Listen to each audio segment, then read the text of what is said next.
आज की इस विस्तृत चर्चा का मुख्य विषय भौतिकी के 3 सबसे बुनियादी और महत्वपूर्ण स्तंभ है, वर्क, एनर्जी और पावर। बिल्कुल। यानी कार्य, ऊर्जा और शक्ति। हमारी आज की इस चर्चा का जो स्रोत है वो कक्षा 11वीं के भौतिकी का अध्याय 5 है। हाँ, और इस पूरी चर्चा का मिशन बहुत ही स्पष्ट है। दैनिक जीवन में इस्तेमाल होने वाले इन सामान्य शब्दों और भौतिकी में इनके सटीक गणितीय अर्थ के बीच के अंतर को डिकोड करना। और ये चर्चा विशेष रूप से बोर्ड, नीट और जेईई जैसी परीक्षाओं की तैयारी करने वाले छात्रों के लिए बहुत जरूरी है। जो भी इस विषय को गहराई से समझना चाहता है उसके लिए ये एक स्टेप बाय स्टेप गाइड होने वाली है। तो चलिए इसे खोल कर देखते हैं। अक्सर ये माना जाता है कि अगर कोई छात्र 14 घंटे कुर्सी पर बैठकर लगातार पढ़ाई कर रहा है या कोई किसान दिन भर चिलचिलाती धूप में खेत जोत रहा है तो उसने बहुत काम या वर्क किया है। हाँ, डेली लाइफ में तो हम इसे ही वर्क कहते हैं। बिल्कुल, लेकिन भौतिकी की दुनिया इस डेली लाइफ वाले वर्क को बिल्कुल नहीं मानती। सही कहा। भौतिकी की भाषा बहुत निर्मम और सटीक होती है। जब तक कुछ खास गणितीय शर्तें पूरी नहीं होती तब तक भौतिकी के नजरिए से कोई वर्क नहीं होता। तो वो शर्तें क्या है? इस बात को गहराई से समझने के लिए सीधे वर्क या एनर्जी के फॉर्मूले पर छलांग लगाना सही नहीं होगा। सबसे पहले उस गणितीय भाषा को समझना होगा जिस पर यह पूरा अध्याय टिका है। आप वेक्टर्स की बात कर रहे हैं ना? हाँ, एकदम सही। वेक्टर्स का स्केलर प्रोडक्ट या जिसे हम डॉट प्रोडक्ट कहते हैं। इस नींव के बिना आगे के कॉन्सेप्ट्स को समझना सिर्फ चीजों को रटने जैसा हो जाएगा। तो फिर इस गणितीय नींव को थोड़ा व्यवहारिक और आसान बनाते हैं। वेक्टर्स वो राशियां होती हैं जिनमें परिमाण यानी मैग्नीट्यूड के साथ साथ दिशा यानी डायरेक्शन भी होती है। बिल्कुल। अब इन वेक्टर्स को गुणा करने के 2 अलग-अलग तरीके होते हैं। एक तरीके से गुणा करने पर नई वेक्टर राशि मिलती है जिसे क्रॉस प्रोडक्ट कहते हैं। लेकिन आज का हमारा पूरा फोकस दूसरे तरीके पर है, स्केलर प्रोडक्ट, जिसे आमतौर पर डॉट प्रोडक्ट कहा जाता है। हाँ, क्योंकि इसका परिणाम हमेशा एक स्केलर राशि होता है, अदिश राशि। इसमें कोई दिशा नहीं होती। लेकिन एक सवाल उठता है कि डॉट प्रोडक्ट असल में क्या बताता है? इसका सहज ज्ञान या इंट्यूशन क्या है? इसे एक बहुत ही सीधे सवाल के तौर पर देखा जा सकता है। डॉट प्रोडक्ट गणितीय रूप से बस ये पूछ रहा है कि ये 2 बल या वेक्टर्स एक ही दिशा में एक दूसरे का कितना साथ दे रहे हैं। मतलब दोनों में कितना सहयोग है। बिल्कुल। अगर सूत्र की बात करें तो 2 वेक्टर्स a और b का डॉट प्रोडक्ट होता है a dot b equal to A B cos theta, जहां थीटा उन दोनों वेक्टर्स के बीच का कोण है। सही।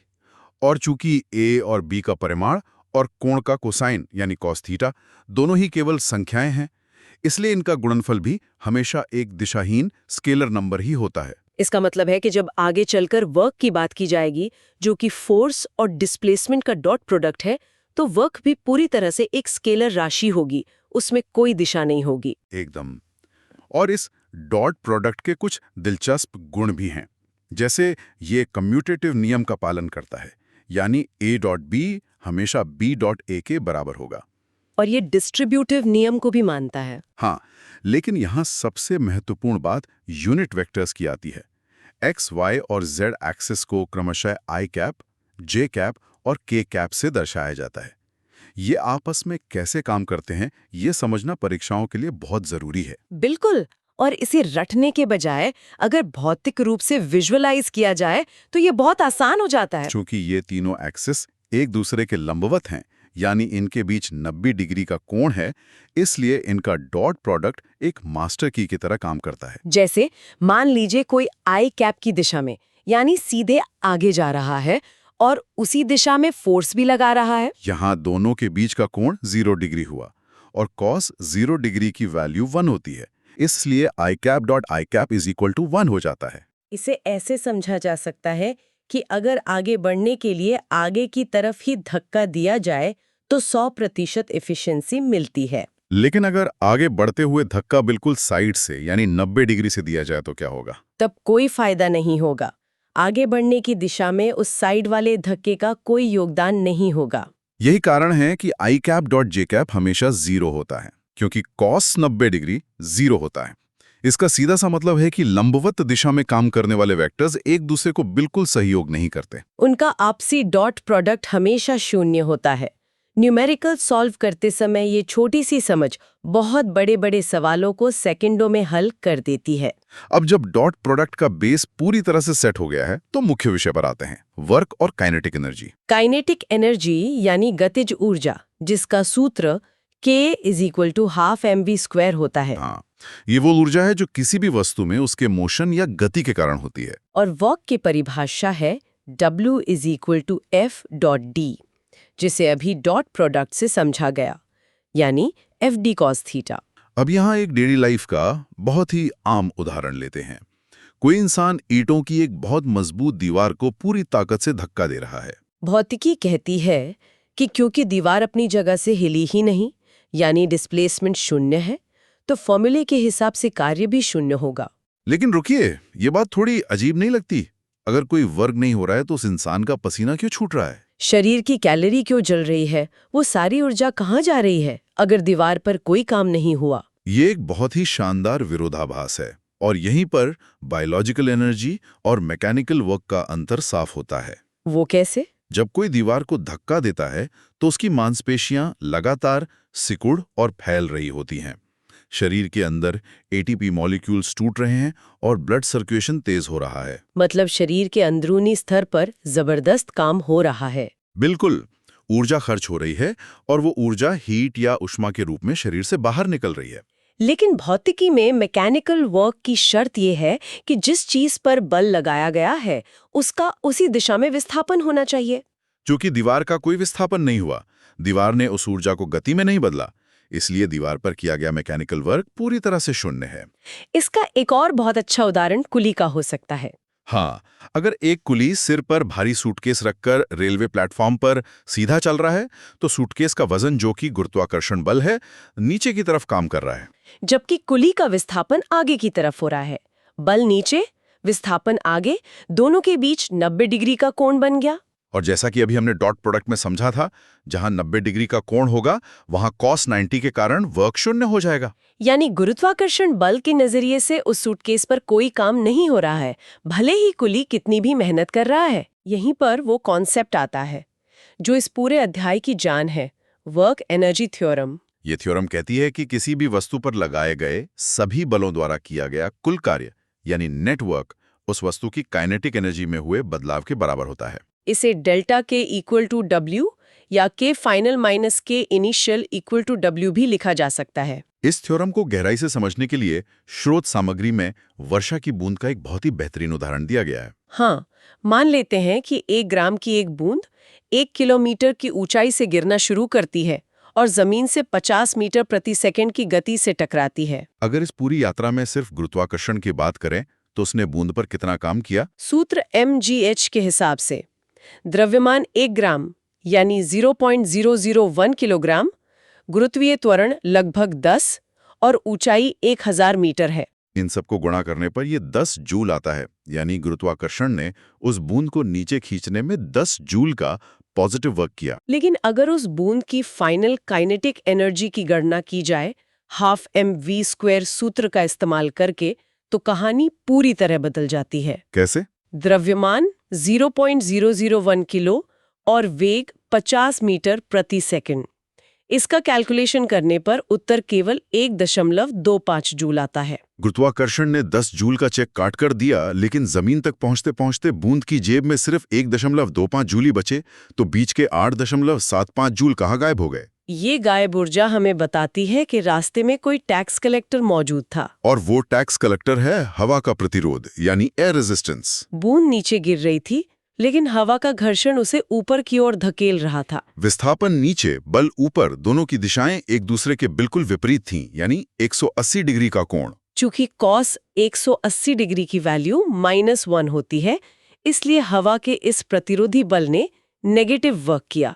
वर्क एनर्जी थ्योरम के अनुसार गुरुत्वाकर्षण का कार्य और हवा के प्रतिरोध का कार्य, दोनों का कुल योग फाइनल काइनेटिक एनर्जी के बराबर होना चाहिए। यानी 10 जूल गुरुत्वाकर्षण का कार्य, उसके हवा के प्रतिरोध का कार्य जोड़ा जाए तो कुल 1.25 जूल आना चाहिए। इसका सीधा गणित ये निकलता है कि हवा के प्रतिरोध ने -8.75 जूल का काम किया। ये थ्योरम केवल एक फॉर्मूला नहीं है, बल्कि एक तरह की बैलेंस शीट है जो ये बताती है कि ऊर्जा का एक एक कण कहाँ खर्च हुआ और किसने कितना काम किया। बिल्कुल। और ऊर्जा के खर्च होने का ये हिसाब तो समझ आ गया, लेकिन ऊर्जा खर्च होने से पहले कहीं ना कहीं स्टोर भी तो होती है। यहीं पर एक नया आयाम जुड़ता है, पोटेंशियल एनर्जी यानी स्थितिज ऊर्जा का। इसे Vx से दर्शाया जाता है। काइनेटिक एनर्जी जहां गति से जुड़ी है, वहीं स्थितिज ऊर्जा किसी वस्तु की स्थिति या उसके आकार के कारण उसमें जमा होती है। जैसे किसी स्प्रिंग को खींचना या किसी भारी पत्थर को पहाड़ की चोटी पर ले जाकर रख देना। जरूरी है कि पोटेंशियल एनर्जी का कॉन्सेप्ट भौतिकी में सिर्फ और सिर्फ कंजर्वेटिव फोर्सेस यानी संरक्षी बलों के लिए ही लागू होता है। गुरुत्वाकर्षण बल और स्प्रिंग फोर्स इसके सबसे अच्छे उदाहरण हैं। अब एक बड़ा सवाल ये है कि कंजर्वेटिव फोर्स असल में होता क्या है। इसकी खासियत ये होती है कि इसके द्वारा किया गया कार्य इस बात पर बिल्कुल निर्भर नहीं करता कि कौन सा रास्ता चुना गया है। वह सिर्फ शुरुआती और अंतिम स्थिति पर निर्भर करता है। इसका सबसे बड़ा लिटमस टेस्ट ये है कि किसी बंद रास्ते में, यानी जहां से चले घूम फिर कर वापस वहीं आ गए, कंजर्वेटिव फोर्स द्वारा किया गया कुल कार्य हमेशा शून्य होता है। इस बात को थोड़ा और विस्तार से देखते हैं। मान लीजिए एक गेंद को हवा में उछाला गया और वो वापस हाथ में आ गई। गुरुत्वाकर्षण ने ऊपर जाते वक्त नेगेटिव काम किया, नीचे आते वक्त उतना ही पॉजिटिव काम किया और कुल काम शून्य हो गया। लेकिन अगर यही काम घर्षण के साथ किया जाए, मान लीजिए किसी भारी बक्से को खुरदरी जमीन पर गोल घुमाकर वापस उसी जगह पर लाया जाए, तो क्या घर्षण का काम शून्य होगा? बिल्कुल नहीं। घर्षण एक नॉन कंजर्वेटिव बल है। वो हर कदम पर ऊर्जा चुराता है। बक्से को चाहे जिस भी रास्ते से ले जाया जाए, घर्षण लगातार उस काम को ऊष्मा या हीट के रूप में बर्बाद करता रहेगा। वापस उसी जगह पर आने के बाद भी खर्च की गई ऊर्जा वापस नहीं मिलेगी। इसीलिए घर्षण के लिए कोई पोटेंशियल एनर्जी नहीं होती। पोटेंशियल एनर्जी केवल वहीं होती है जहां बल उस ऊर्जा को सुरक्षित रखता है और जरूरत पड़ने पर पूरी तरह वापस कर देता है, जैसे कि एक स्प्रिंग। स्प्रिंग का उदाहरण बहुत सटीक है। जब एक स्प्रिंग को x दूरी तक खींचा या दबाया जाता है तो उस पर लगने वाला रिस्टोरिंग फोर्स Fs = -kx होता है, जहां के स्प्रिंग नियतांक या स्प्रिंग कांस्टेंट है। इस खिंचाव के कारण स्प्रिंग में जो प्रत्यास्थ स्थितिज ऊर्जा जमा होती है वह V = ½ होती है। और इसी पोटेंशियल एनर्जी के कॉन्सेप्ट से भौतिकी का एक बहुत ही अमर नियम जन्म लेता है, यांत्रिक ऊर्जा का संरक्षण, कंजर्वेशन ऑफ मैकेनिकल एनर्जी। ये नियम कहता है कि अगर किसी सिस्टम पर केवल कंजर्वेटिव बल काम कर रहे हैं तो उसकी कुल यांत्रिक ऊर्जा यानी काइनेटिक और पोटेंशियल एनर्जी का जोड़ हमेशा अचर रहती है, कांस्टेंट रहती है। जैसे ऊपर से गिरते हुए पत्थर में पोटेंशियल एनर्जी कम होती जाती है, लेकिन ठीक उसी अनुपात में उसकी काइनेटिक एनर्जी बढ़ती जाती है। दोनों का जोड़ हमेशा समान रहता है। हालांकि असल दुनिया में घर्षण और हवा का प्रतिरोध हमेशा मौजूद रहता है, जो ऊर्जा के कुछ हिस्से को ऊष्मा के रूप में वेस्ट कर देता है। ऐसे मामलों में ये नियम अपनी शुद्ध रूप में लागू नहीं होता, बल्कि हमें मॉडिफाइड वर्क एनर्जी थ्योरम का सहारा लेना पड़ता है। कार्य और ऊर्जा के इस सफर में एक और पहलू है जो बहुत मायने रखता है। ये जानना तो जरूरी है ही कि कितना कार्य हुआ, लेकिन अक्सर ये जानना उससे भी ज्यादा जरूरी होता है कि कार्य किस दर से हुआ। किया गया, इसके लिए पावर या शक्ति का प्रवेश होता है। अगर एक क्रेन किसी भारी कंटेनर को 10 सेकंड में उठा लेती है और दूसरी क्रेन उसी कंटेनर को उठाने में 1 मिनट लगाती है, तो दोनों ने गुरुत्वाकर्षण के खिलाफ बराबर काम किया। लेकिन पहली क्रेन की पावर बहुत ज्यादा है। पावर का गणित बहुत सीधा है। P = W/T, कार्य बटे समय। और अगर किसी खास पल पर तात्क्षणिक पावर निकालनी हो तो वो बल और वेग का डॉट प्रोडक्ट होता है, P = F.V। इस विषय से जुड़ी कुछ ऐतिहासिक बातें भी हैं जो परीक्षा के साथ साथ सामान्य ज्ञान के लिए भी महत्वपूर्ण हैं। पावर का SI मात्रक वॉट है, जो भाप के इंजन के आविष्कारक जेम्स वॉट के सम्मान में रखा गया है। लेकिन इसका एक बहुत ही मशहूर पुराना मात्रक है, हॉर्स पावर या अश्वशक्ति। जेम्स वॉट ने अपने इंजनों की ताकत को लोगों को समझाने के लिए इस शब्द को गढ़ा था, ताकि वे इंजन की तुलना घोड़ों की ताकत से कर सके। एक हॉर्स पावर लगभग 746 वाट के बराबर होता है। और ये हैरानी की बात है कि आज इतने सालों बाद जब घोड़े सड़कों से लगभग गायब हो चुके हैं, तब भी कारों और मोटर पंप की क्षमता बताने के लिए हॉर्स पावर का ही इस्तेमाल किया जाता है। पावर की बात करते समय एक बहुत बड़ी गलतफहमी का जिक्र करना भी जरूरी है, जो अक्सर छात्रों को परीक्षाओं में और आम लोगों को रोजमर्रा की जिंदगी में परेशान करती है। ये गलतफहमी बिजली के बिल से जुड़ी है। घरों में बिजली का बिल आता है और कहा जाता है कि इस महीने 100 यूनिट बिजली की खपत हुई है। इस यूनिट को तकनीकी भाषा में किलोवाट आवर कहा जाता है। घर में अक्सर ये सुनने को मिलता है कि 100 वॉट का बल्ब फालतू में क्यों जल रहा है। उस वॉट शब्द को सुनकर ऐसा लगता है जैसे ये यूनिट पावर को नाप रही है। लेकिन ये यूनिट असल में क्या नापती है? यहीं पर सबसे बड़ा कंफ्यूजन होता है। किलोवाट आवर असल में एनर्जी की यूनिट है, ऊर्जा की, पावर की नहीं। इसे गणितीय रूप से भी सिद्ध किया जा सकता है। 1 किलोवाट का मतलब है 1000 वॉट, यानी 1000 जूल प्रति सेकंड की पावर।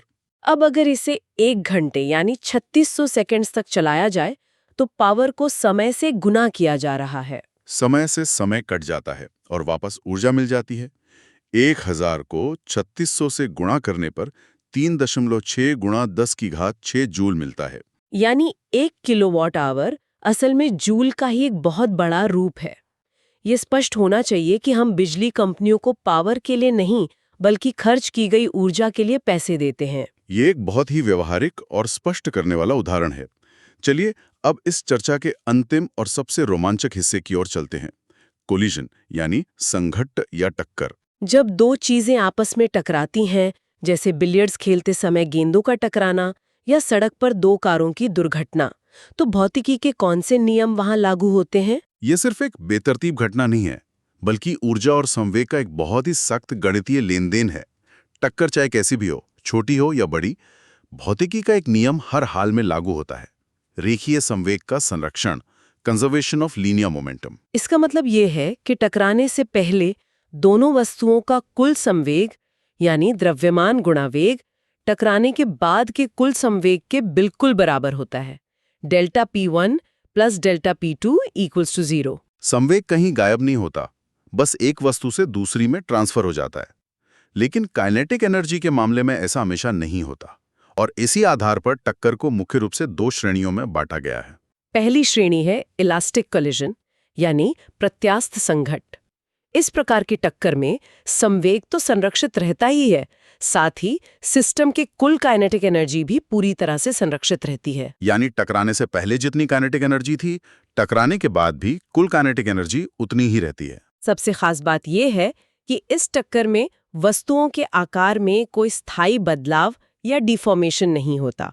न्यूटन का क्रेडल, जिसमें स्टील की गेंदें एक दूसरे से टकराती हैं, इसका एक बहुत अच्छा उदाहरण है। एक गेंद रुक जाती है और अपनी पूरी ऊर्जा और संवेग दूसरी गेंद को दे देती है। लेकिन हमारी असल दुनिया में इलास्टिक कोलिजन बहुत कम देखने को मिलते हैं।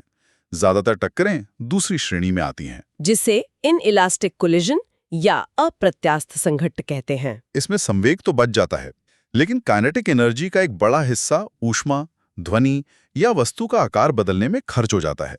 इसका एक बहुत ही महत्वपूर्ण और जीवन रक्षक उदाहरण कारों के क्रम्पल जोन्स हैं। ये बहुत ही दिलचस्प बात है। आमतौर पर माना जाता है कि कार जितनी सख्त लोहे की होगी वो उतनी ही सुरक्षित होगी, लेकिन आधुनिक कारों को जानबूझकर ऐसा बनाया जाता है कि दुर्घटना के समय उनका आगे का हिस्सा आसानी से पिचक जाए। और ये इंजीनियरिंग का एक मास्टरपीस है। इंजीनियर चाहते हैं कि कार की टक्कर इनइलास्टिक हो। जब कार टकराती है और उसका आगे का हिस्सा पिचकता है, तो वो डिफॉर्मेशन कार की भयंकर काइनेटिक एनर्जी का एक बहुत बड़ा हिस्सा सोख लेता है। अगर कार पूरी तरह से सख्त होती और दीवार से टकराकर वापस बाउंस करती, यानी टक्कर इलास्टिक होती, तो वेग में बदलाव बहुत अचानक होता। ये सारा बल और ऊर्जा कार के अंदर बैठे यात्रियों को सीधे ट्रांसफर हो जाती, जो उनके लिए जानलेवा साबित हो सकता था। इनइलास्टिक कोलिजन का एक और रूप होता है जिसे परफेक्टली इनइलास्टिक कोलिजन कहते हैं। जैसे बंदूक की गोली किसी लकड़ी के ब्लॉक में धंस जाए और फिर ब्लॉक और गोली दोनों एक ही वेग से साथ साथ आगे बढ़ें, या फिर गीली मिट्टी का एक गोला दीवार पर फेंक कर मारा जाए और वो वहीं चिपक जाए। इस स्थिति में दोनों वस्तुएं एक हो जाती हैं और काइनेटिक एनर्जी का सबसे ज्यादा नुकसान होता है। इन सभी शानदार कॉन्सेप्ट्स को समझने के बाद स्रोत सामग्री से एक बहुत ही गहरा और विचारोत्तेजक सवाल उभर कर आता है। वो क्या? जब रोजमर्रा की जिंदगी में टक्कर या संघट शब्द सुना जाता है, तो दिमाग में तुरंत दो चीजों के आपस में भिड़ने की या फिजिकल टच की तस्वीर बनती है, जैसे दो कारों का टकराना या दो गेंदों का भिड़ना। लेकिन भौतिकी में चीजें इतनी सीधी नहीं है। एक ऐसी भी टक्कर होती है जिसमें चीजें एक दूसरे को छूती तक नहीं है। बिना छुए टक्कर, ये कैसे मुमकिन है? यही ब्रह्मांड की अदृश्य ताकतों का जादू है। रदरफोर्ड के उस प्रसिद्ध प्रयोग को याद किया जा सकता है जहां अल्फा कण सोने की पन्नी के नाभिक की तरफ बहुत तेजी से जाते हैं। लेकिन वे नाभिक से टकराते नहीं हैं, बल्कि विद्युत प्रतिकर्षण के कारण दूर से ही बिना उसे छुए दूसरे दिशा में मुड़ जाते हैं, जिसे स्कैटरिंग या प्रकीर्णन कहते हैं। इसी तरह जब कोई धूमकेतु दूर अंतरिक्ष से सूरज के पास से गुजरता है तो गुरुत्वाकर्षण बल के कारण उसका रास्ता पूरी तरह बदल जाता है। भौतिकी में दूर से लगने वाले इन बलों के कारण रास्ते में आए इस बदलाव को भी कोलिजन ही माना जाता है। इसमें भी संवेग और ऊर्जा का लेन देन होता है। गणित के वही नियम लागू होते हैं, लेकिन बिना किसी फिजिकल कांटेक्ट के। ये एक ऐसा साइलेंट कोलिजन है जहां कोई जोरदार आवाज नहीं होती, कोई धातु नहीं पिचकती, बस अदृश्य बलों का एक शांत और ताकतवर खेल चलता है। ये सचमुच सोचने वाली बात है कि बिना किसी सीधे संपर्क के भी ब्रह्मांड में कितनी बड़ी घटनाएं और ऊर्जा के लेन देन आकार ले रहे हैं। सच में भौतिकी का ये नजरिया दुनिया को देखने का तरीका ही बदल देता है।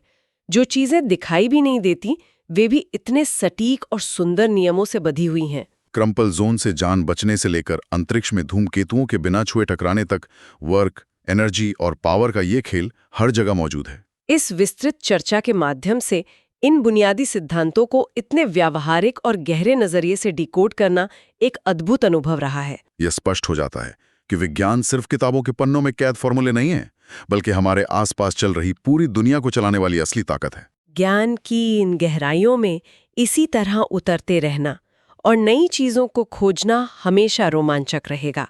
छात्रों को चाहिए कि वे अपने आसपास की दुनिया को अब इसी वैज्ञानिक नजरिए से देखना शुरू करें।